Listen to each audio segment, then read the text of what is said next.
Hi hello नमस्कार, कसे आहात तुम्ही सगळे. तर मी गेले होते IKEAला आणि IKEAला गेल्यावरती मी व्लॉग बनवणार नाही असं कधीच होणार नाही. मला तुमच्यासोबत इथले व्लॉग्स शेअर करायला खूप आवडतं. आणि हो, आज इतके नवीन नवीन प्रॉडक्ट्स बघितलेत. मे बी मीच खूप दिवसांनी IKEAला गेले होते, त्याच्यामुळे मे बी बरेच प्रॉडक्ट्स मला नवीन दिसले. तर म्हटलं तुमच्यासोबत शेअर करावे. तर त्यामधले होते हे काही कंटेनर्स.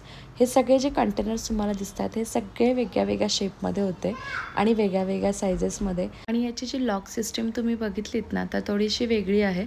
आणि मला तरी म्हणजे पर्सनली याचा जो शेप, साईज आणि मटेरियल जे आहे ते खूप आवडलेलं. हे जे कंटेनर्स होते ना, हे सेट ऑफ 8मध्ये होते. आणि मेन म्हणजे आहे ना, तुम्ही इथे बघितलं तर इथे सगळ्या इथे सायझेस ठेवलेल्या आहेत, छोट्यापासून मोठ्यापर्यंत अशा बऱ्याच सायझेस होत्या आणि कॉम्पॅक्ट साईजपासून अशा स्लिक साईजपर्यंत. तर मला म्हणजे पर्सनली आहे ना, हे असे फ्रीजसाठी वगैरे वापरायला खूप छान वाटले. आपल्याला कसं आहे, फ्रीजमध्ये काही गोष्टी जास्त लागतात, काही गोष्टी कमी लागतात, जसे की लसूण, मिरची वगैरे जे आहेत ते स्टोअर करण्यासाठी छोटे, आणि कोथिंबीर किंवा काही भाज्या वगैरे स्टोअर करायच्या असतील, टोमॅटो वगैरे, तर मोठे कंटेनर्स यूज करता येतील. सो मला तर याची क्वालिटी वाईज एकदम छान वाटले हे.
दरवेळेस मी तुमच्यासोबत काचेचे जे काही कंटेनर्स आहेत ना किंवा डबे आहेत तेच शेअर करते. यावेळेस म्हटलं प्लास्टिकचे देखील काही तिथे नवीन नवीन व्हरायटीजमध्ये कंटेनर्स आहेत, तर ते शेअर करावे.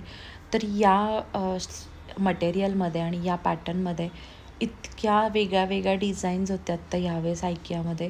म्हणजे छोट्यापासून मोठ्यापर्यंत सेम तसंच, कॉम्पॅक्टपासून स्लिक साईजपर्यंत सगळ्या सायझेसमध्ये इथे मी प्लास्टिकमधले कंटेनर्स बघितले. यातले देखील ग्लास कंटेनर्स खूप चांगल्या क्वालिटीचे, फक्त एवढंच होतं की त्याचं वजन खूप जास्त होतं. जर तुम्ही काही बेक वगैरे करत असाल तर त्यांच्यासाठी हे जे असे कंटेनर्स आहेत ना, हे खूप छान वर्क करतात. सो मला आहेत ना याच्यामध्ये यावेळेस बऱ्याच वेगळ्या वेगळ्या आणि बऱ्याच सायझेस देखील दिसल्या.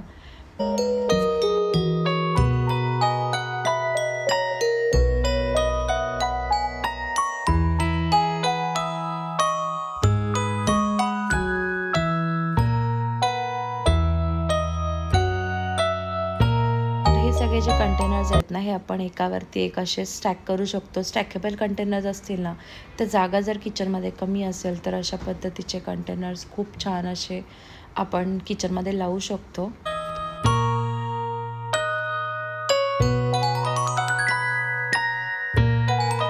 त्यानंतर हे असे जे कंटेनर्स आहेत ना, हे बेक करण्यासाठी वगैरे खूप छान आहेत. आणि इथे या पद्धतीचे कंटेनर्स खूप आहेत IKEAमध्ये या पॅटर्नमध्ये. बेकिंग करण्यासाठी वगैरे खूप छान क्वालिटी होते या काचेच्या कंटेनर्सची. त्यानंतर एकदम युनिक आणि इतके सुंदर असे मी क्यूट असे बास्केट्स बघितलेत. म्हणजे हे ह्याला हँडबॅगचा शेप दिलेला आहे. तर हे असे बास्केट्स आहेत ना, आपण फ्रूट्स वगैरे स्टोअर करण्यासाठी यूज करू शकतो. मला म्हणजे IKEAमध्ये गेलं ना, की अशा काही गोष्टी दिसल्या ना, की सगळंच असं वाटतं की घ्यावं. तर त्यामधलं हे एक बास्केट मी बघितलं. तर बघू, आत्ता तरी नाही घेतलं आहे. पण IKEAमध्ये मी परत एकदा राऊंड मारणार आहे, तेव्हा मला ज्या काही गोष्टी घ्यायच्यात त्या मी घेणार आहे आणि तो व्लॉग तुमच्यासोबत नक्की शेअर करेन.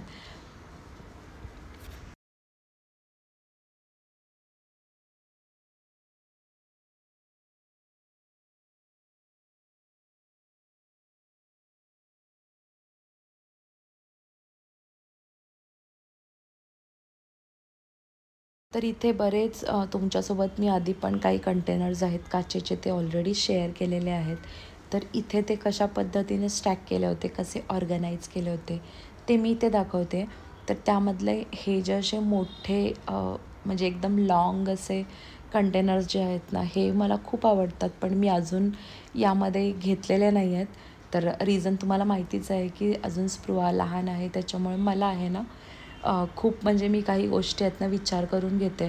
पण नक्कीच मी नंतर हे असे जे कंटेनर्स आहेत ना हे घेईन. मला खूप आवडतात आणि मेन म्हणजे हे कंटेनर्स घ्यायचं म्हटलं तर त्याला तशी पर्टिक्युलर जागा देखील हवी आहे. सो त्याच्यासाठी मी थोडासा वेट करते. पण हे असे जे कंटेनर्स आहेत ना, हे खरंच म्हणजे याच्यामध्ये आपलं जे काही आपण स्टोअर करतो ना, ते खूप जास्त काळ टिकतं. प्लास्टिक घेण्यापेक्षा काचेच्या गोष्टी किंवा स्टीलमध्ये आपलं तेच होतं, की वस्तू आपण ठेवलेल्या दिसत नाहीत. आणि हो, आता खूप काय काय आपण लोकं अपग्रेड करत असतो किचनमध्ये. सो जर अपग्रेड करत असाल तर नक्कीच तुम्ही काचेचे जे कंटेनर्स आहेत ते घेऊ शकता. तर इथे बरेच वेगळे वेगळे शेप्स आत्ता मी बघितले कंटेनर्समध्ये. आणि हे असे म्हणजे माझ्याकडे यामध्ये प्लेन गोल असे कंटेनर्स आहेत, पण यावेळेस आता थोडंसं वेगळ्या शेपमध्ये. आणि इथे काही कंटेनर्स बघितले, त्याची जी लीड आहे ना ती देखील ग्लास लीड आहे. फक्त एवढंच आहे की ही जी ग्लास लीड आहे ती एअरटाईट नाही आहे, नुसती वरच्यावरती ठेवलेली आहे. सो असे जे कंटेनर्स आहेत ना ते आपण काउंटर टॉपवरती काही डेली लागणाऱ्या ज्या गोष्टी आहेत म्हणजे डाळ तांदूळ वगैरे ठेवण्यासाठी वापरू शकतो. तर हे अशा पद्धतीचे कंटेनर्स मी बघितले. तर हे मी मागच्या वेळेस देखील बघितले होते, पण यावेळेस ही जी एक मोठ्या हाईटचे जे कंटेनर्स लाँग कंटेनर्स आहेत ते मी आत्ता नवीन बघितले. आणि हे जे आत्ता तुम्हाला दाखवते याच्यामध्ये देखील थोडीशी जी साईज आणि पॅटर्न जो आहे ना तो चेंज केलेला आहे. याचं देखील लीड बघितलं तर हे काचेचं लीड आहे. आणि बघा याला म्हणजे रबर प्रोव्हाइड केलेलं आहे, पण एअरटाईट नाही आहेत हे, फक्त वरच्यावरती हे झाकण ठेवलेलं आहे.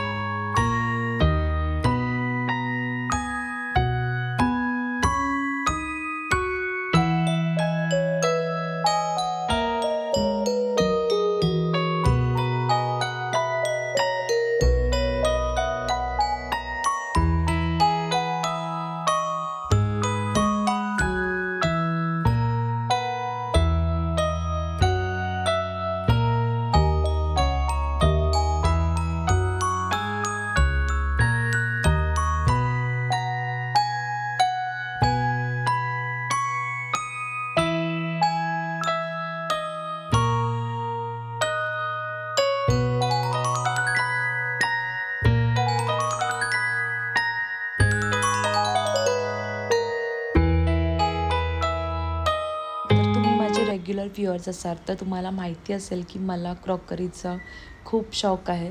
फक्त मी तिथे देखील थोडासा विचार करून घेते म्हणजे माझ्याकडे राहणार आहेत की नाही. आणि आत्ता स्पृहाने बरीच भांडी आहेत ना माझी फोडलेली आहेत, काचेची म्हणा किंवा सिरामिक्सची म्हणा, बरीच भांडी आता फोडलेली आहेत.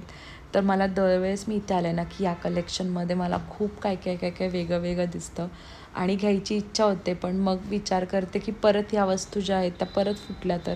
त्याच्यामुळे मी आहे ना आता एक काही दिवस वेट करते, म्हणजे थांबते आहे मी, त्याच्यानंतर घेईनच नक्की. तर हे असे जे क्रॉकरी आहे ना ही खूप छान वाटते. आणि इथे म्हणजे पर्टिक्युलरली IKEAमध्ये खूप मोठे मोठे असे काही बाउल्स किंवा प्लेट्स वगैरे इथे आम्ही बघते. जनरली ऑनलाईन जेव्हा मी चेक करते ना तेव्हा तिथे एक पर्टिक्युलर साईज आणि पर्टिक्युलर डिझाईन्समध्येच क्रॉकरी दिसते. तर तसं IKEAमध्ये ना प्रत्येक वेळेस आला ना की काही ना काहीतरी वेगळं दिसत असतं. तर त्यामधले हे कलरफुल असे मी बाउल्स बघितले यावेळेस. क्वालिटी वाईज चांगले होते आणि रेट पण थोडासा कमीच होता, खूप जास्त पण नव्हता. म्हणजे जशी क्रॉकरीचा रेट असतो तसेच होते. तर ते काचेचे होते, तर घ्यावेसे वाटत होते, पण परत थोडासा वेट करावा म्हटलं. त्यानंतर असे जे बाउल्स आहेत म्हणजे थोडासा बाउल कम प्लेटचा शेपमध्ये. सो त्याच्यामध्ये आपण ब्रेकफास्ट वगैरे किंवा स्नॅक्स वगैरे स्टोअर करण्यासाठी, सर्व करण्यासाठी यूज करू शकतो.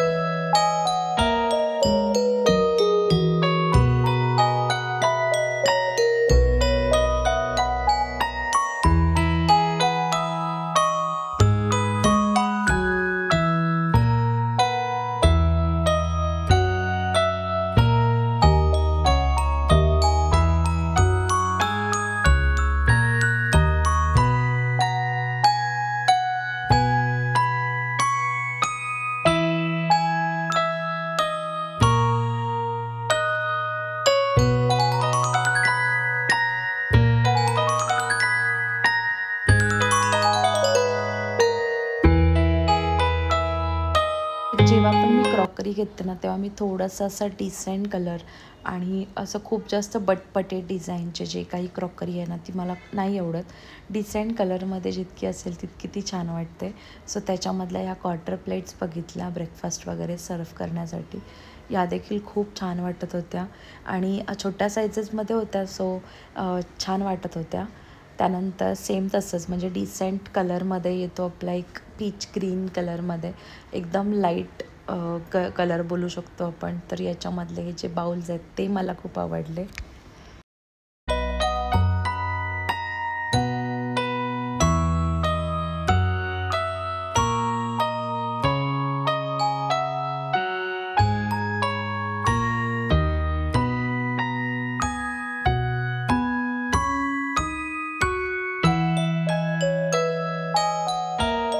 तर ही अशी वेगळी वेगळी क्रॉकरी जे मला काही काही वेगळं वाटलं किंवा छान वाटलं आणि जे मला पर्सनली आवडतं त्या गोष्टी मी आज तुमच्यासोबत शेअर केलेल्या आहेत.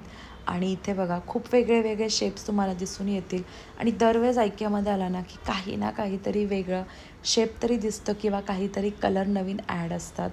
तर हा एक कप जो आहे कॉफी कप याच्यामध्ये आपण मॅगी पास्ता वगैरे देखील सर्व करू शकतो या शेपमध्ये आणि या साईजमध्ये आहे. खूप मोठा कप आपण म्हणू शकतो ज्यांना खूप जास्त कॉफी वगैरे प्यायला आवडते त्यांच्यासाठी. त्यानंतर हे असे जे बास्केट आहेत मेटल बास्केट याच्यामध्ये मी हा बेबी पिंक कलर क्यूटचा असा बघितला. आपण मुलांचं जे स्टफ आहे किड्सचं ते स्टफ स्टोअर करण्यासाठी देखील वापरू शकतो. सो अशी छोटीशी व्हिडिओ मी आज तुमच्यासोबत शेअर केलेली. तर हे बघा हे असे बास्केट्स ज्याच्यामध्ये आपण कांदे बटाटे वगैरे स्टोअर करू शकतो आणि असे अडकवू शकतो जुन्या पद्धतीसारखं. म्हणजे भिंतीला असं हुकला अडकवले ना तरी देखील खूप छान लुक येईल. तर असे सेट ऑफ 2मध्ये बघितले नवीन.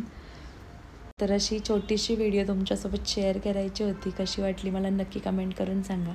व्हिडिओ आवडली असेल तर लाईक करा आणि तुम्ही चॅनलवरती नवीन असाल तर सबस्क्राईब करा. भेटूया अजून एका नवीन व्हिडिओमध्ये. तोपर्यंत तुमची काळजी घ्या. Take care and bye.